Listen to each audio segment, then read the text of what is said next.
Hi everyone. इस video में हम देखने वाले हैं कि हम कैसे कस्टम सॉर्ट कर सकते हैं, नॉर्मल सॉर्ट कर सकते हैं और ऑब्वियसली फ़िल्टर कर सकते हैं स्पेशल तरीके में।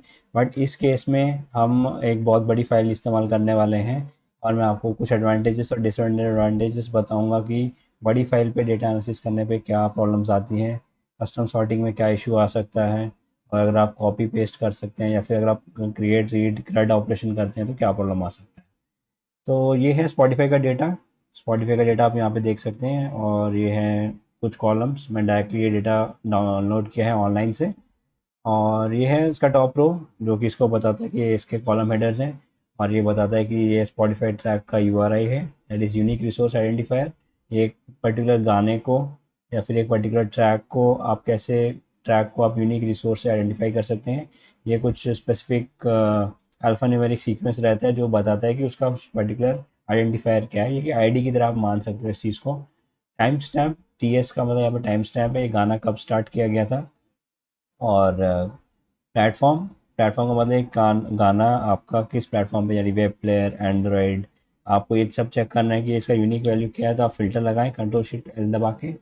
ऑल्ट डाउनर को प्रेस करके आप इसका फ़िल्टर को देख सकते हैं कि यहाँ पे एंड्रॉयड है, cast to device, iOS, Mac, web player और विंडोज़। तो इस प्लेटफॉर्म्स पे ये गाना चलाए गए थे और ये यूनिक थे। मतलब आप जब भी आप फ़िल्टर डाउन करते हो ये वैल्यूज़ यहाँ पे यूनिक आती है जो कि इस कॉलम में है। मिली सेकेंड प्लेट मतलब कितने मिली सेकेंड्स तक ये गाना चलाया गया। और ट्रैक का नाम, इसमें बहुत सारे नाम होंगे ट्रैक्स के, आर्टिस्ट का नाम और एल्बम का नाम। रीज़न, रीज़न स्टार्ट किया गया था मतलब किस रीजन की वजह से। आप यहाँ पे देख सकते हैं कि ऐप लोड हुई थी या फिर auto play, back button, click row, and play, ये सब ट्रिगर्स के बाद ये गाना स्टार्ट हुआ हुआ था। अननोन ट्रिगर है तो ऑब्वियसली वहाँ पे अननोन यहाँ पे मेंशन किया गया है। कुछ ब्लैंक्स भी होंगे इसमें। रीज़न ऑफ एंडिंग, एंड होने का क्या रीज़न था। अगेन सेम, कोई इवेंट या कोई ट्रिगर होगा जो इसको एंड कर रहा होगा और उसको यहाँ पे कैप्चर किया गया है। शफल, कोई गाना शफल के थ्रू आया था, स्किप किया गया ये गाना, मतलब गाना ख़त्म होने से पहले अगर स्किप किया गया तो यहाँ पे ट्रू वैल्यू आएगी या तो फॉल्स वैल्यू आएगी। तो ये तो एक बहुत बड़ी फाइल है और कम से कम 20 MB की ये फाइल है और इसमें कितने रोज़ हैं आप यहाँ पे देख सकते हैं कि यहाँ पे 1,49,861 यहाँ पे रोज़ हैं टोटल। और इस पे आप ध्यान देंगे तो आप कस्टम सॉर्टिंग कर सकते हैं। कस्टम सॉर्टिंग का मतलब है कि आप नॉर्मली हम क्या करते हैं कि जब हम टेबल सेलेक्ट करते हैं तो हम एक या दो पैरामीटर के साथ, एक ही पैरामीटर के हिसाब से सॉर्ट करते हैं।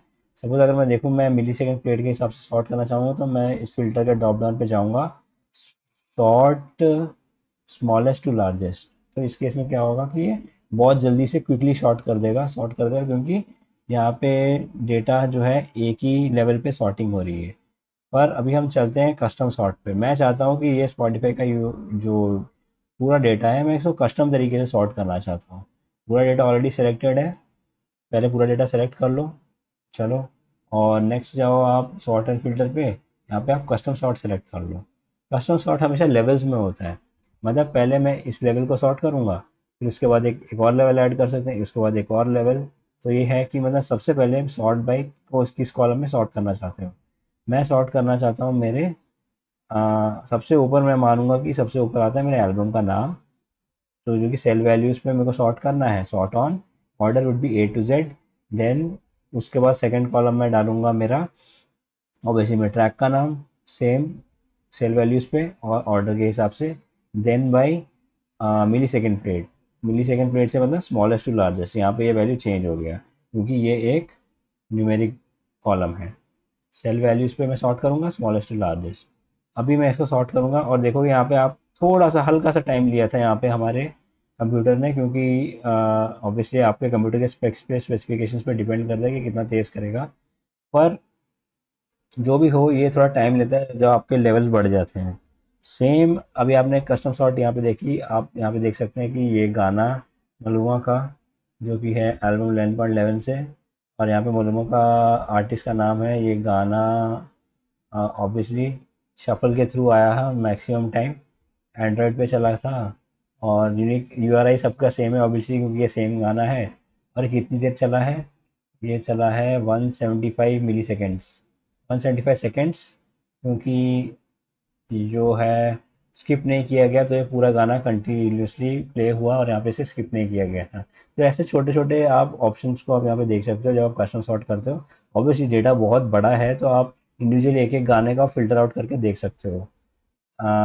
लेकिन मैं एक बहुत इंपॉर्टेंट बात यहाँ पे कहना चाहूँगा कि जब भी आपका डेटा बहुत बड़ा या फिर 1 लाख भी 2 लाख 3 लाख रोज़ के आसपास होता है तो आप एक काम बिल्कुल भी ना करें कि आप इसे पहले सॉर्ट कर लें। सॉर्ट तो आप कर ही लें पर जनरली क्या होगा जी जब आप मान लो कि अगर आप कुछ क्रड ऑपरेशन इस पर करना चाहते हो कि अगर आप इसे डिलीट करना चाहोगे कुछ स्पेसिफिक रोज़ को, तो उस केस में आप क्या करोगे, आप नॉर्मल आप तरीका क्या अपनाते हो कि हम लोग सर उस मिली सेकंड के हिसाब से इसको नंबर फ़िल्टर आउट कर लेते हैं और ग्रेटर दैन मान लें कि ग्रेटर दैन जो भी 20 सेकंड के ऊपर जो भी है, 20 सेकंड 20,000 होगा क्योंकि मिली सेकंड में से एंटर करना है। तो जो भी है ये इसने फ़िल्टर आउट कर दिया कि जो भी अभी वैल्यूज़ है यहाँ पे सब 20 सेकंड के ऊपर की वैल्यू है और ये 96,772 रोज़ यहाँ पे है। अभी मैं क्या करने की कोशिश करूँगा, मैं इसे डिलीट करने की कोशिश करूँगा।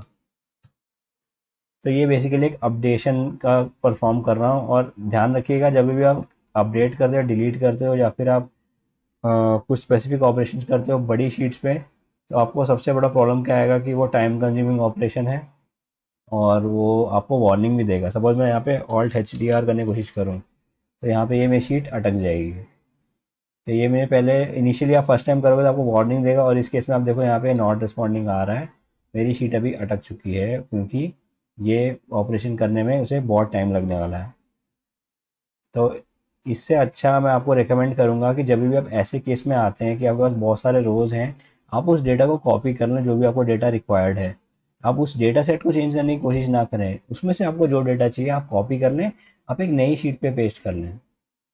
तो वो थोड़ा रिलेटिवली फास्ट होगा एज़ कम्पेयर टू, रिलेटिवली क्या काफ़ी फास्ट होगा एज़ कम्पेयर टू ये जो ऑपरेशन अभी हमने किया, ये हमें इस पे नहीं करना कभी भी बड़े डेटा सेट्स पे। तो ये एक जानकारी अगर आप ध्यान रखेंगे तो आपको बहुत एडवांटेज मिलने वाला है इस केस में। तो देखने के लिए धन्यवाद। अगर आपने कुछ एक दो चीज़ें नई सीखी हो यहाँ पे तो प्लीज़ वीडियो को लाइक करें, चैनल को सब्सक्राइब करें और thank you for watching this video.